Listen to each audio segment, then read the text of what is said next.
So in general, in the case of two calibrated cameras, we had talked about parallel optical axes, all right, so that they were lined up and the planes were coplanar.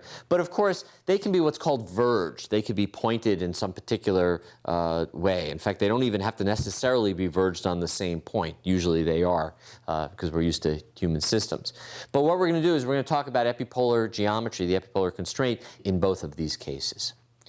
So let's start it this way. So if I have an image on the left and some point P projecting in that image, the question is, where can P prime, the image of that same point on the right, be? Well, basically, the actual scene point could be anywhere along the ray that contains P prime. Each of these red dots correspond to possible locations along that ray of the actual scene point that's projecting to P prime. Now remember, in perspective projection, one of the things we said was that lines project into lines.